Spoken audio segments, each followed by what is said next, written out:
Eu saúdo cordialmente a todos vocês que me assistem nesse momento de mais um estudo da Palavra de Deus.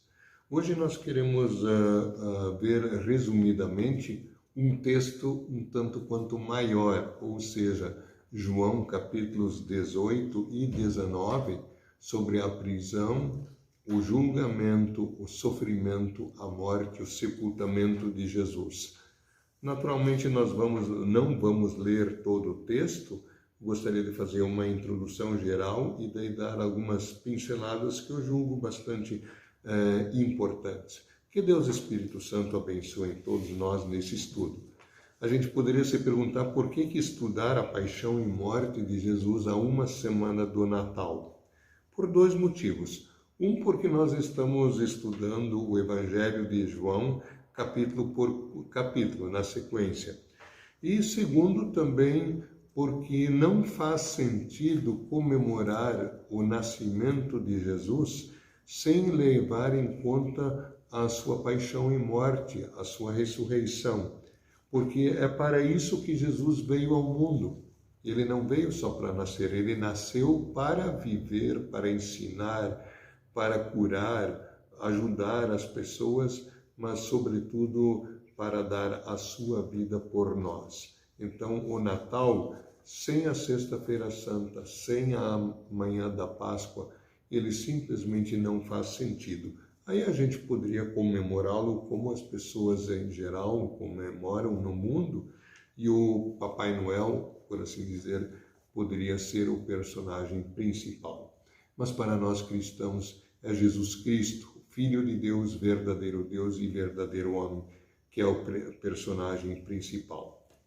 Ao nós estudarmos esses capítulos 18 e 19 de João, sobre a prisão, sofrimento, morte, sepultamento de Jesus, nos invade um sentimento duplo, um sentimento de tristeza e de alegria. Tristeza por tudo que Jesus passou, tristeza também por causa dos nossos pecados que motivaram isso. Porque Jesus disse certa vez às mulheres de Jerusalém que estavam chorando diante do seu sofrimento, isso está em Lucas 23, 28, Jesus disse às mulheres de Jerusalém: mulheres de Jerusalém, não chorem por mim, chorem por vocês e pelos filhos de vocês. O nosso choro deve ser um choro de arrependimento dos nossos pecados que causaram o sofrimento e a morte de Jesus.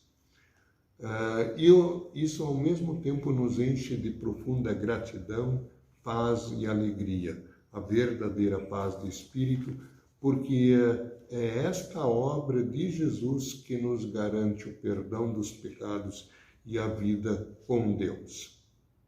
Nós temos que reconhecer a verdade expressa em um dos hinos do Inário Luterano, o hino 94, que diz na estrofe 4: Eu e o meu pecado havemos motivado a tua grande dor.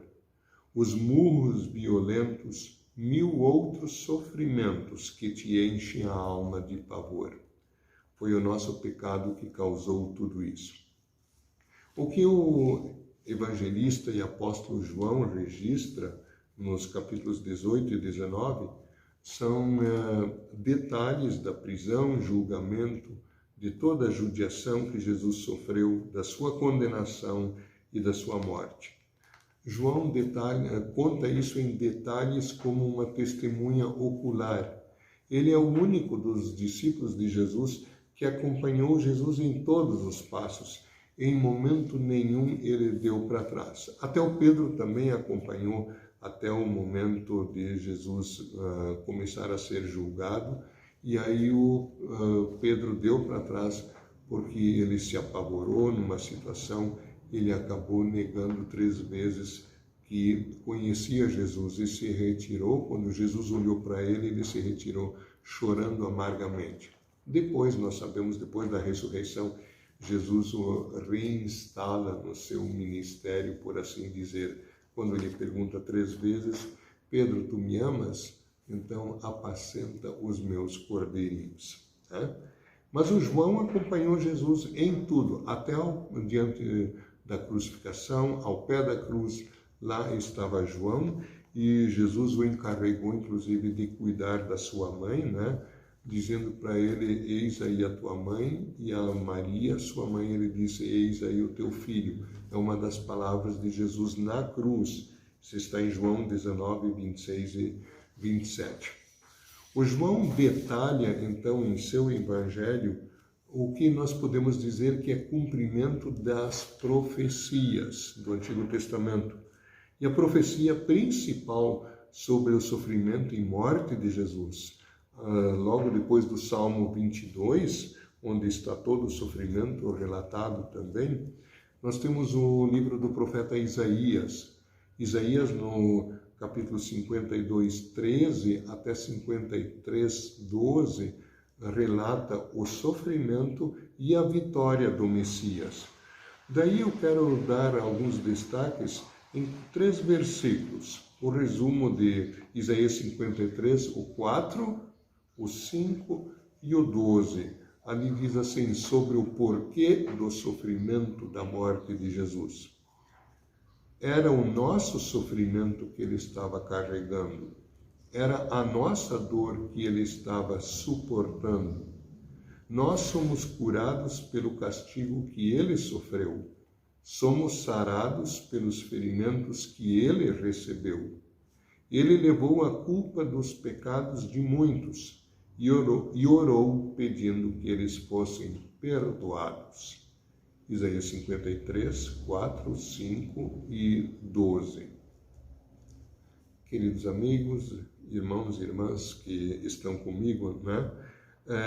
O que o texto relata, então, como eu disse, é o cumprimento de tudo isso.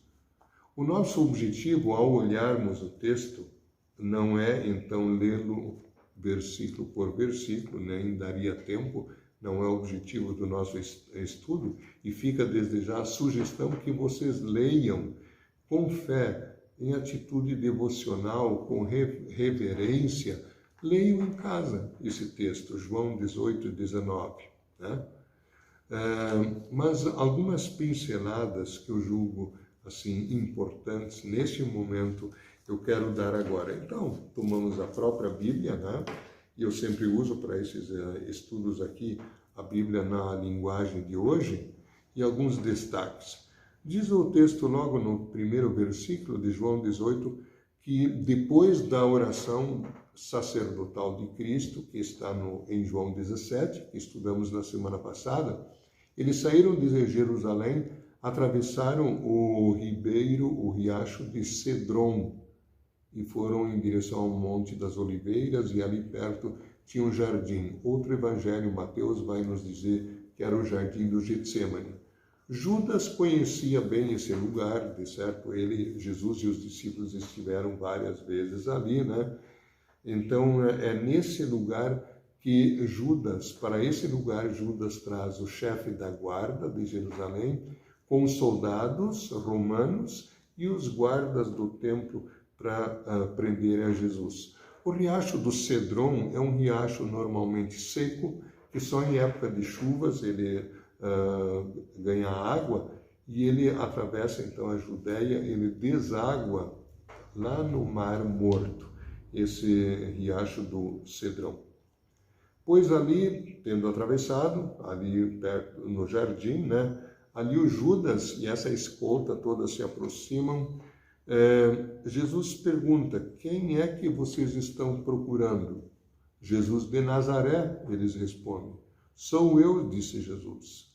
Né? E quando ele disse, sou eu, eles recuaram e caíram no chão. Aí Jesus perguntou outra vez, quem vocês estão procurando? Jesus de Nazaré, eles responderam. Eu já afirmei que sou eu, se é a mim que vocês procuram, então deixem os outros ir embora, os seus discípulos.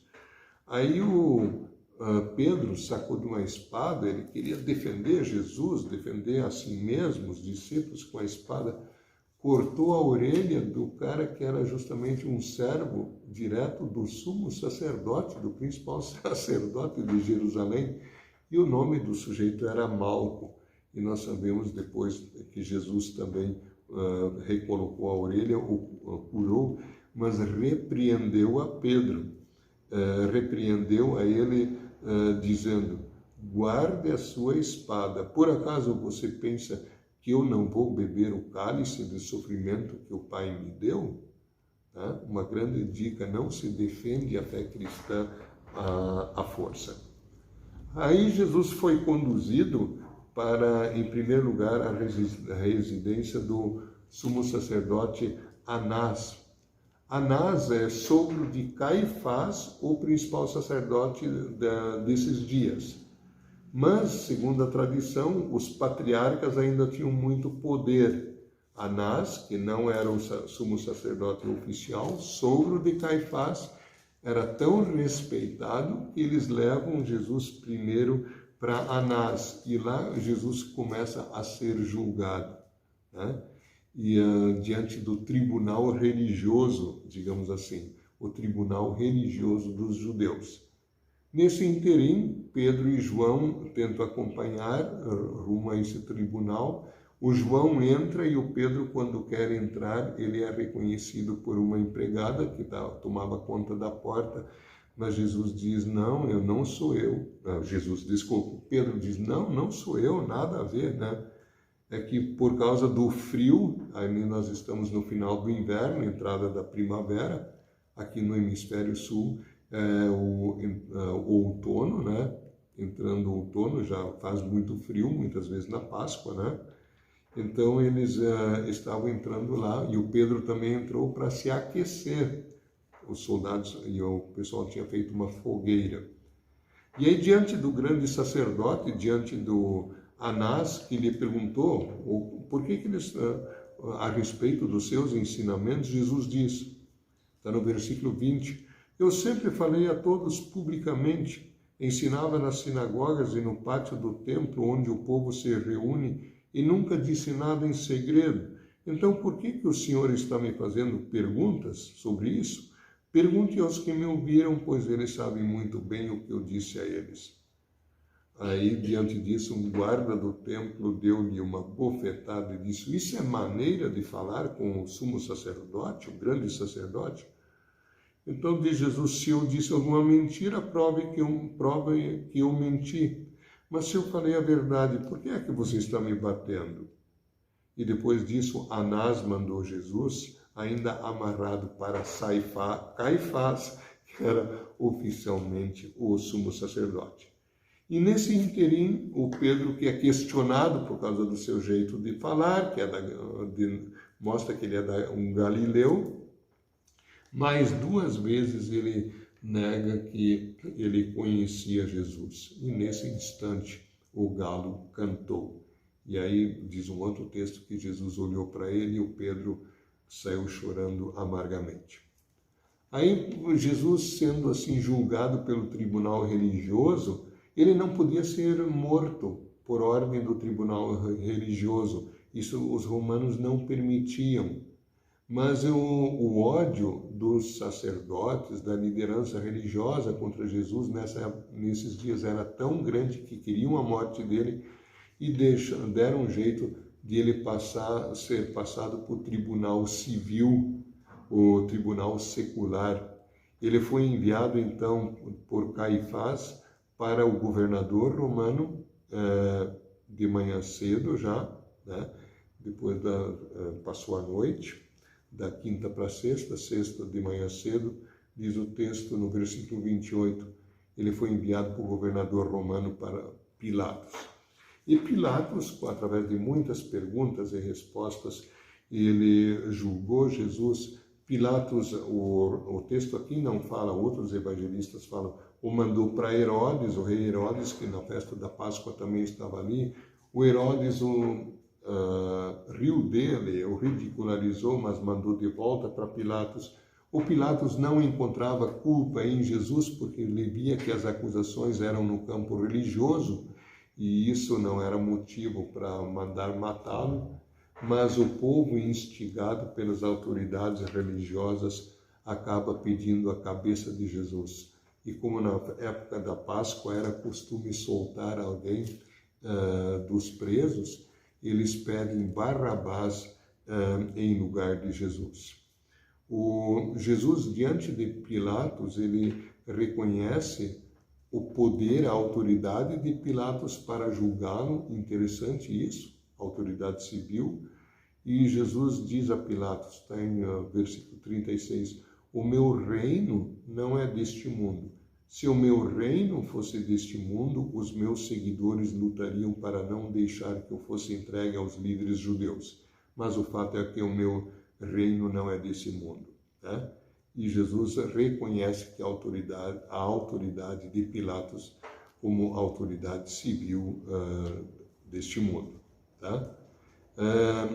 Depois o Pilatos diz ainda, diante de uma colocação de Jesus, sobre ele representando a verdade, o Pilatos pergunta, o que é a verdade? O que é a verdade? Nós sabemos o que é verdade. Está em João 14,6, quando Jesus diz, eu sou o caminho, a verdade e a vida, ninguém vem ao Pai senão por mim. A verdade de Deus é Jesus. A verdade do amor de Deus por nós é Jesus. A verdade, Jesus, é aquele que cumpre a vontade do Pai em favor de nós. Diante dessas coisas aí, o Pilatos mandou chicotear Jesus, colocar uma coroa de espinhos sobre a cabeça dele, vestiram ele com uma capa vermelha e davam bofetadas nele, né? E aí o Pilatos, vestindo Jesus de rei e ridicularizando ele, apresentou-o para o povo, dizendo, vejam, aqui está o homem, né?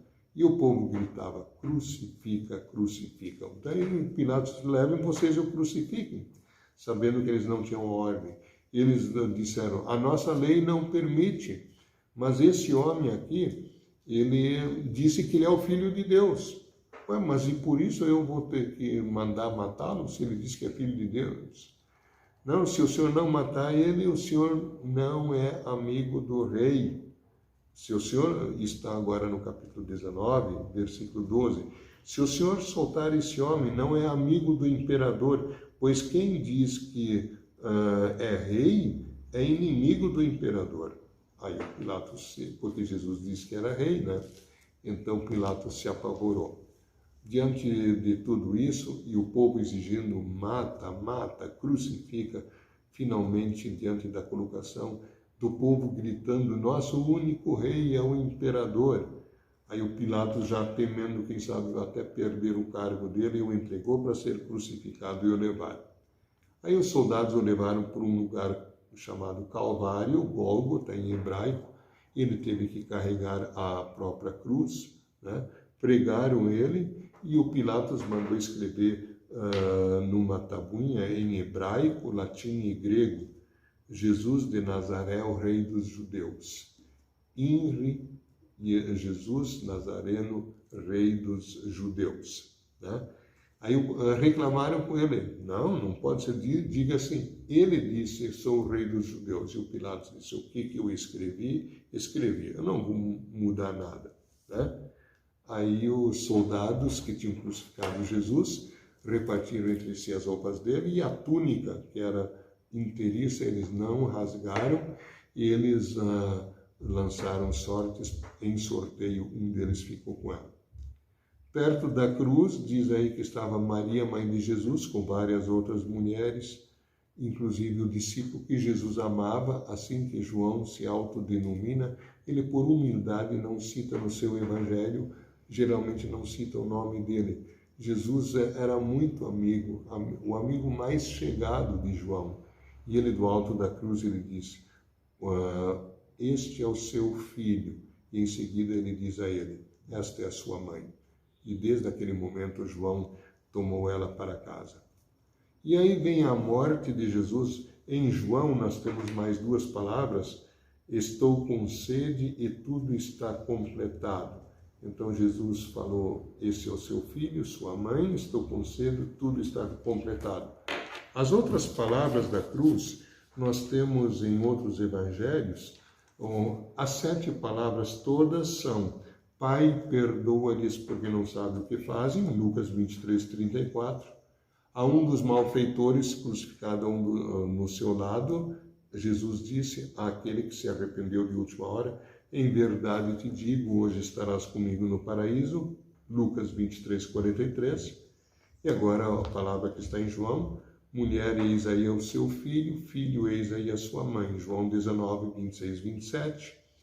Depois, Eli, Eli, lama sabachthani, a exclamação em aramaico, no dialeto dos judeus: Deus meu, por que me desamparaste? Mateus 27:46 e Marcos 15:34. Aí tenho sede, João 19:28, está completado, está consumado.